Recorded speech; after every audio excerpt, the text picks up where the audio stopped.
Nang malaman nito na nahanap ka na ni Mr. Alexander at nabalitaan nitong may gaganaping grand party dito ay kaagad na bumiyahe ang dalawa upang makilala ka. Inutusan din niya ako na sundan ka at kapag napagaling mo ng matanda ay kikilos to upang pabagsakin ulit kayo. Inutusan niya akong gumawa ng isang malagim na aksidente para sa inyong mag-asawa. Ang plano niya ay patahimikin kayo habang buhay. Nang mapatingin si Ramon sa mga mata ng babae, ay nag-aapoy ito sa sobrang galit.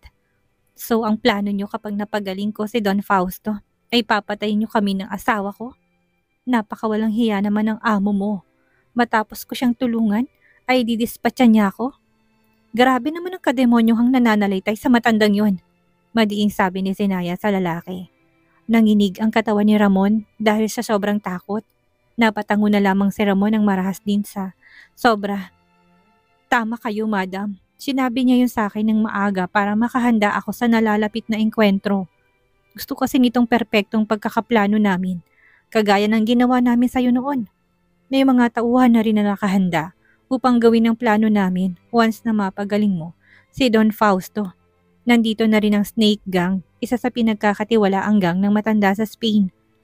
Napakalakas talaga ng apog niyong gawan kami ng masama, samantalang wala kaming ginawa sa inyo. Hindi malang ba kayo nakokonsensya? Inisasabi ni Joaquin sa lalaki. Ang boses ni Joaquin ay umalingaw-ngaw sa loob ng silid. Si Ramon na nanatiling nakaluhod sa sahig ay mas simuko pa dahil sa sobrang guilty nararamdaman. Boss Joaquin, mali ako. Sobrang mali ako. Kaya nga sobrang nagsisisi na ako sa lahat na nagawa ko, lalo na sa'yo, madam. Kaya nga ako nandito upang itama ang lahat na nagawa kong mali noon. Naging sunod-sunuran lamang ako dahil nasilaw ako sa perang ibinibigay sa akin ng matanda, kung kaya't nagawa ko mga ngayon. Sana'y mapatawad niyo pa ako, lalo na kayo, madam. Gagawin kong lahat upang makabawi sa lahat ng kasalanan ko sa'yo. Pangako. Sa puntong yun umiiyak na si Ramon habang pinagsisiklop nito ang dalawang kamay at nagmamakaawa na sana'y patawarin siya ng dalawa. Huminga ng malalim si Sinayat na paupo ng tuwid. Tinignan lamang niya ang lalaking nakaluhod habang nagmamakaawa sa kanya. Ramon, huli ng paghingi mo ng tawad. Ilang taon ang nakakaraan, subalit wala ka malang ginawa upang itamang mga mali mo. Hindi ko matatanggap yung sorry mo. Matapos sasabihin yun, tumayo na si Sinayat umalis sa loob ng silid. Hindi na nito hinintay pa si Joaquin dahil sobrang bigat na talaga ng kanyang dibdib. Gusto niyang umiyak, ngunit ayaw niyang ipakita yun sa lalaking sumira ng buhay niya. Kitang-kita ni Joaquin ang ekspresyon ng asawa kung kaya't sobrang nasasaktan ang lalaki. Sobra pa sa galit ang nararamdaman nito ngayon kung kaya't tinapunan nito ng masamang tingin si Ramon. Walang sabi-sabi nitong umalis at sinundan ng asawa. Nakita ni Joaquin si Sinaya sa labas ng silid habang nakayuko. Niyakap niya ito ng mahigpit kung kaya't dinig na dinig niya ang mga hikbi ng asawa. Hinayaan niya lang na umiyak ito sa mga bisig niya at hindi na nagsalita pa. Ilang minuto rin silang ganoon hanggang sa tumahan na si Sinaya. Bumalik sila sa kotse at umuwi ng bahay upang makapagpahinga ang babae. Habang nasa biyahe ay kinuha ni Joaquin ang maliit na recorder kung saan nandun ang confession ni Ramon. Ipinakita niya yun kay Sinaya at nagsalita. Wife, ito ang magpapatunay sa mga masasamang ginawa ni Don Fausto at Paton sa pamilya niyo. Ngunit hindi pa ito sapat para mapabagsak ang dalawa. Kailangan pa rin natin ang Kuya Alexander mo. Alam kong marami siyang koneksyon sa Spain at siya lang ang nakakilala sa dalawang ito. Marahang tumango si Sinaya. Sige, kakausapin natin siya ngayon. Nalalaki ang mga mata ni Joaquin. Ngayon na, ayaw mo ba muna na magpahinga? Tanong nito sa babae. Umiling si Sinaya bilang sagot. I am tired, hubby, pero ayaw ko nang i-delay pa ito. Gusto ko nang malutas ang problema ng pamilya namin para naman makausad na tayo. Ngayon na nasagot ng mga katanungan ko, ay gusto ko na lang na solusyonan agad ito at mag-move on. Hindi na nga nag-aksaya pa ang dalawa. Kinita agad nila si Alexander nang makita sila ng lalaki. Ay kitang-kitang gulat sa mga mata nito. Maya-maya ay ngumiti ang lalaki kay Sinaya at niyakap ang babae ng mahigpit. Nang makaupo sila sa sofa, hindi na nakapaghintay si Joaquin na ibigay ang recorder kay Alexander. Ano to? Tanong ng lalaki. Pakinggan mo, kuya. Sabi ni Sinaya kung kaya't binuksan ng lalaki ang recorder. Habang nakikinig ang lalaki sa kwento ni Ramon ay napapakunot ang noo ng lalaki. Matapos yun ay sumilay ang galit sa mga mata ng lalaki at hindi natiis na ang pasin ng mesang nasa harapan nila. Hindi ko alam na ganito pala, kawalang pusong matandang yun. Nagpalakay ako ng buwaya, bulala sa sabi ni Alexander habang namumulang muka dahil sa sobrang galit. Tinuring ko siya na para ko na ring ama. Nirespeto ko siya dahil tinulungan niya ako sa pamamahala ng kumpanya. Ngunit siya lang pala ang may kagagawan ng problema natin noon. Hindi ko rin nasahan na idadami ka niya. Ikaw na walang kamalay-malay at inosente pa noon. Sobrang sakit isipin na ang taong iginalang ko ng ilang taon ay siyang traidor pala. Ang tanga-tanga ko, naiyak na sabi ni Alexander habang napapasabunot sa buhok. Dahil sa sobrang gigil, ilang taon kong hinanap si Sinaya. Ilang taon din siyang nagtiis sa pamilyang kinagis na niya. Hindi niya man lang nakilala ng personal, sina tito at tita. Hindi ako papayag na hindi makaganti sa dalawang yun. Lalo na kay Paton, si isang bastardo naman at walang karapatan sa yaman ng mga Monte Carlo. Galit na sabi ni Alexander sa kanila. Kung walang Monte Carlo, wala rin ang kumpanya nila. Hindi sila magkakaroon ng kapangyarihan kung hindi sa ating pamilya. Pahabol pa ni Alexander habang marin na kinuyom ang kamao. Matapos sasabihin yun, inilingon ni Alexander ang mag-asawa na nasa harap. Brother-in-law, Sinaya, huwag kayong mag-alala. Hindi ako papayag na hindi makaganti sa dalawang yon. Gagawin kong lahat at gagamitin kong aking kapangyarihan upang makuha natin ang hustisya laban sa mga masasamang ginawa nila sa pamilyang Monte Carlo. Magbabayad sila sa lahat ng ginawa nila. Napatango si Joaquin bilang pagsang-ayon sa lalaki. Ang ginawa ng dalawa ay walang kapatawaran. Hindi ako papayag na makakalaya lang sila ng basta-basta. Kahit na anong mangyari, ay pagbabayarin natin sila. Mas pa sa ginawa natin kay Kendricks Ford. Kuya, kaya kami nandito para humingi ng tulong sa'yo. I just want to have a peaceful life, lalo na't may waki na sa buhay natin. Hindi ko hayaan na pati anak ko ay madami sa kaguluhan ito. Kaya hanggat maaari, ay masolusyonan na kagad natin to. Ngayon na nalaman na natin ang katotohanan, hindi na dapat natin hayaan pang makawala ang dalawa. Kailangan na silang makulong sa lalong madaling panahon. Tumango naman si Alexander nang maintindihan ang ibig sabihin ng pinsan. Ilang taon niyang hinanap ang babae, ngunit ang may kagagawan pala ay ang matandang nere-respeto at binigyan niya ng pagpapahalaga noon. Wala na ba itong konsensya? Hindi man lang niya nasilayan at naalagaan si Sinaya dahil bigla itong nawala sa pamilya nila. Nang maalalang paghihirap ng mga magulang ng babae, ay hindi maiwasan ni Alexander na malungkot at mainis. Huwag kang mag-alala, Sinaya. Maniwala ka sa akin. Walang taong makakasakit sa'yo dahil nandito na ako. Pati ang pamangkin ko ay poprotektahan ko sa abot ng aking makakaya. Kung may magtatangkamang saktan kayo, ay akong makakalaban nila. Napasinghot si Sinaya at pinunasan ng tumulong luha nito sa pisngi. Naniniwala ko sa'yo, kuya.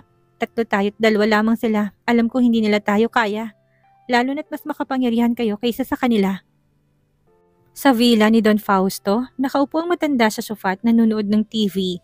Si Candy ay pumasok sa loob ng bahay kung kaya't napalingon si Don Fausto sa anak. Kitang-kita ng matanda ang galit sa mga mata ni Candy. Dere-derechong pumunta sa kanyang ama upang isumbong ang ginawa sa kanila o sa kanya ni Sinaya. Ilang araw lamang itong naupo sa pagiging presidente ng kumpanya ay kung ano-ano nang ginagawa nito. Dad, alam mo ba nakakainis sa Sinaya? Sobrang nakakainis sa mga pinaggagawa niya sa kumpanya. Inuubos niya lahat ng empleyadong kapamilya natin. Halos lahat ng baho ng mga pinsan ko. Pati na ako'y nalaman niya. Nagkaroon na sobrang pagpanik ang mga empleyado at natatakot na to sa babae. Dad, you have to do something. Napahinga ng malalim si Candy habang nagmamaktol na nagpatuloy. Nagpatulong na sa akin ang mga pinsan ko, ngunit wala akong magawa dahil isa lang naman akong hamak na head doon. Hindi naman ako may-ari kung hindi si Sinaya na. Wala akong magawa para matulungan at sobrang nahihiya na ako, Dad. Please, help us. Pinatay ni Don Fausto ang telebisyon saka napahinga ng malalim. Halata ang galit sa mga mata nito nang marinig ang sinabi ng anak. Ha! Napakalakas talaga ng loob ng babaeng yon. Talaga bang may plano ito na pabagsakin ng pamilya natin at hindi ako papayag doon? Napakagat sa labi si Candy. Dahil sa sobrang gigil, namamasa ng mga mata nito dahil sa sobrang frustration hanggang sa tumulong luha niya at umiyak sa harapan ng ama. Isa pa, Dad, si Kuya Alexander, hindi niya ako gusto. Hindi niya rin tinanggap ang pagmamahal ko sa kanya. Dad, alam mong siya lang naman ang gusto kong lalaki, hindi ba? I want him, Dad. I want him so bad. Ginawa ko naman ang lahat. Subalit hindi naman niya ako pinakinggan at pilit na sinasabing hindi niya ako matatanggap dahil hindi naman ako ang gusto niya. Nang maalala niya ang sinabi ni Sinayat sa kanya, ay hindi mapigilan ni Candy na mapahagulhol. Nagkalat na rin ang kanyang makeup sa mukha kung kaya't para na siyang sabog kung tingnan. Dad, hindi ko maintindihan kung bakit ayaw akong tanggapin ni Alexander. Wala namang kulang sa akin, di ba? Maganda naman ako, sexy, mabait at matalino. Ano pa bang gusto niya? Ginawa ko naman ang lahat para magustuhan niya ako pero bakit ayaw niya pa rin sa akin? Hagulhol pang sabi ni Candy sa ama. Sobrang awang-awa si Don Fausto sa kanyang pinakamamahal na anak. Hindi niya alam kung paano nga ba ito papakalmahin. Napahinga na lamang siya ng malalim at tinawakan ng balikat ni Candy upang patahanin. Alam niya sa sarili niya na malamang alam ni Sinayat Alexander ang tungkol sa sikreto niya dahil tinaraydor na siya ni Ramon. Habang hindi pa niya nahanap ang lalaki ay talagang mas lalo siyang kinakabahan. Ilang segundo rin niyang pinatahan ng anak hanggang sa magsalita siya. Candy, anak, siguro'y oras na para kalimutan mo ng nararamdaman kay Alexander. Hindi na natin siya mapipilit pa. Alam mo naman ang ugali ng lalaking yun. Sa ngayon, lahat ay nagbago na. Ang pamilyang Monte Carlo ay kalaban na natin at hindi na muling magkakalapit pa. Nang marinig ang sinabi ng ama ay napaawang ang labi ni Candy. Gulat na gulat ang dalaga dahil sa sinabi ni Don Fausto. Anong pinagsasabi mo, Dad? Paano naging kalaban natin ang mga Monte Carlo? Nag-away ba kayo ni Kuya Alexander? Nag-aalalang tanong ni Candy sa ama. Napangisi si Don Fausto habang nakatingin sa anak. Hindi lang si Alexander, kundi ang mag-asawang Anderson na si Sinayat Kitwakin. Lahat sila ay gusto kong patalsikin at pabagsakin. Napasinghap si Candy dahil sa sinabi ng ama. Hindi alam kung bakit gustong pabagsakin ni Alexander ang ama niya. Bago pa man siya makapagsalita ay naunahan na siya ng kanyang ama. Candy, may mga bagay na hindi mo dapat alamin na ayaw kong malaman mo dahil takot ako na ma-disappoint ka sa akin at magalit. Ayaw kitang umiyak, alam mo naman yun. Pero ngayon mukhang kailangan ko ng tapatin ang lahat sa'yo para maintindihan mo. Huminga ng malalim si Don Fausto at humugot ng lakas upang masabi ang katotohanan sa anak. Nung hindi ka pa isinilang ay nakagawa ko ng pagkakamali sa pamilyang Monte Carlo. Tungkol yun sa pagkawala na Sinayat kunwaring pagbagsak ng kumpanya ng mga Monte Carlo. Ngayon batid kong nalaman na ito ni Sinayat Alexander kaya naman nararamdaman ko na maghihiganti ang mga to sa atin. Hindi makapaniwala si Candy sa narinig. Napakurap-kurap pa siya ng mga mata habang nakatingin sa ama. Gusto niyang malaman kung nananaginip ba siya o hindi. Kilala niya si Alexander. Kapag once na malaman nito na kinalaban at ginawa ng masama ang pamilya niya, ay hindi nito palalagpasin ng taong yun. Kahit na kadugo pa niya, napailing si Candy at nanginginig na nagsalita. Dad, paano mo nagawain sa pamilya nila? Alam mo naman kung anong kahihinatnan kapag nakagawa ng kasalanan sa pamilyang Monte Carlo, hindi ba? Kilala mo si Alexander, hindi to tumatanggap ni isang sorry lang, lalo na't malaki ang kasalanan mo sa kanila. Napahilamos ng mukha si Candy at namumroblemang tinignan ng ama. Paano na to? Kaayawan na talaga ako ni Kuya Alexander dahil sa ginawa mo. He will hate me to death. Napahagulhol ulit si Candy at napaupo na lamang sa sahig. Tinakpan niya ang kanyang mukha gamit ang dalawang palad at umiyak ng umiyak. Ang nagawa na lang ni Don Fausto ay yakapin ng anak dahil sa sobrang lungkot. Hindi nito akalaing malaki ang epekto ng ginawa niya sa kanyang anak. Candy, huwag ka nang malungkot iha. Wala na rin tayong magagawa pa upang baguhin ang nakaraan. Ang gawin na lamang natin ay lumaban. Hinding-hindi dapat tayo magpapatalo sa kanila. Kailangan nating magpakatatag bilang isang pamilya. Napailing-iling ng mara si Candy at napatayo ng tuwid para itong baliw na nagpapanik sa harapan ng matanda. Hindi ako papayag na mawala sa akin si Kuya Alexander. Kailangan ko siyang kausapin. Kailangan ko siyang hanapin, Dad. Nagpapaliwanag ako sa kanya. Alam kong maintindihan niya tayo. Pilit na kumakawala si Candy sa bisig ng kanyang ama, ngunit sobrang higpit ng pagkakayakap nito sa kanya. Anak, huminahon ka na muna. Please lang, kapag pumunta ka sa kanya ngayon, mas lalo lang gugulong lahat. Kailangan na muna nating maghanda at pagplanuhan kung anong gagawin natin. Hindi makakatulong ang pagsugod mo sa kanila ngayon, mariing sabi ni Don Fausto, kung kaya't napaupo na lamang sa sahig si Candy. Patuloy lang ang pag-iyak dahil hindi niya akalaing magiging ganito ang sitwasyon nila. Mukhang wala na talagang pag-asa na maging asawa niyang pinakamamahal niyang si Alexander Montecarlo. Kinabukasan na may natanggap na termination letter si Candy galing sa pharmaceutical company ng mga Montecarlo sa email niya. Kita niya na pirmado to ni Sinaya kung kaya't napaawang ang labi niya. Nakasaad doon ang rason kung hindi niya matanggap iyon. Nagsimulang manginig ang kanyang katawan at kamay dahil sa sobrang galit na nararamdaman. How could she? Bulalas niya at napakuyom ng kamao. Dumating lang siya, nagkandagulo-gulo ng kumpanya, pati buhay ko't karir. Papakailaman niya? Ilang taon na ako sa kumpanya. Paano niya nagawa sa akin to? Hindi talaga makapaniwala si Candy sa natanggap niyang letter ngayon. Kailangan niya kausapin si Sinaya. Hindi pwedeng ganito. Hindi pwedeng mapatalasik na lang siya ng basta-basta sa kumpanyang pinaglaanan niya ng ilang taon. Kaya naman kinuha niyang kanyang telepono upang kausapin si Sinaya ng personal. Ngunit nagtitipa na sana siya nang may natanggap siya na call mula sa kanyang pinsan na si Kyla. Shit! Bungad na mura ni Kyla sa kabilang linya. Kitang-kita niyang mukha nitong namumroblema at luhang tumutulos sa magkabilang pisngi. Bigla siyang nag-alala sa laging ng babae. What happened? Tanong niya sa dalaga. Zenaya sent us a termination letter. I can't believe this, Candy. You need to help us with this. I can't lose my job. Sagot ni Kyla kung kaya't nalalaki ulit ang mga mata ng dalaga dahil sa sobrang gulat. Kayo rin? Napakunot ang noon ni Kyla sa sinabi niya. What do you mean? She even sent you a letter? Oh my God! This is insane! You need to talk to Zenaya. Candy, on our behalf, you need to do something to save our family. Nag-aalalang sabi ni Kyla dahil alam nitong kahiyan sa pamilya nilang mabalitang sabay-sabay silang na-terminate sa isang kumpanya dahil sa mga kabulustugan nilang ginagawa sa loob. Nakakahiya sa mga tao kapag nasa isa ere ang balitang tungkol sa kanila. This is a big humiliation, lalo na sa pamilya nilang may magandang imahe.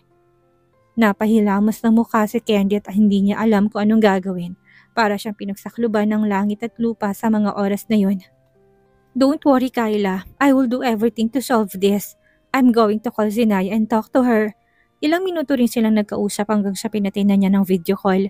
Agad siyang tumawag kay Sinaya, tinanggap naman ng babaeng request niyang magkita sila sa isang coffee shop malapit sa bahay nito. Hindi rin kasi ito makabiyahe ng malayo dahil kagagaling lang nito sa panganganak.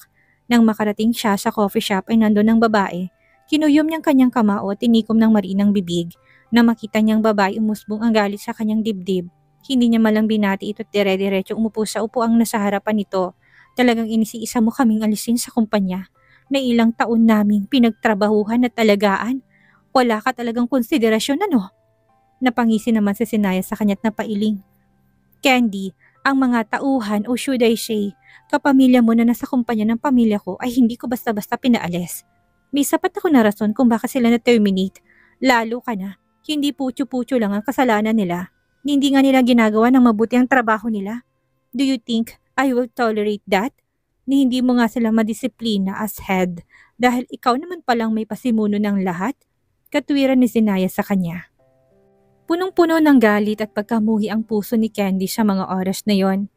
Sumusobra ka na, Zenaya. How could you do this to us? Wala kang karapatan na tanggalin kami sa kumpanyang ilang taon naming inalagaan. Dumating ka lang nagkandagulo-gulo ng lahat. Madiing sabi niya habang nalilisik ang mga matang nakatingin sa babae. Napahinga ng malalim si Sinay at bored na sumagot sa kanya. Kung tutuusin, wala naman akong dapat ipaliwanag sa'yo ngayon. Dahil nakasaad sa termination letter kung bakit ko kayo tinanggal. Naka-attach pa doon ng evidences. Hindi mo ba nakita? O baka naman hirap lang kayong tanggapin na ngayon ni nahuli ng mga kasamaan ninyong ginagawa sa loob ng kumpanya namin ng kuya ko. I feel bad for my kuya. He trusted your family pero inabuso yung kabaitan at ibinigay na tiwala niya. Inaalis ko lang naman ng mga peste sa kumpanya ko. Mali ba yun? Tanong ni Sinaya kay Candy.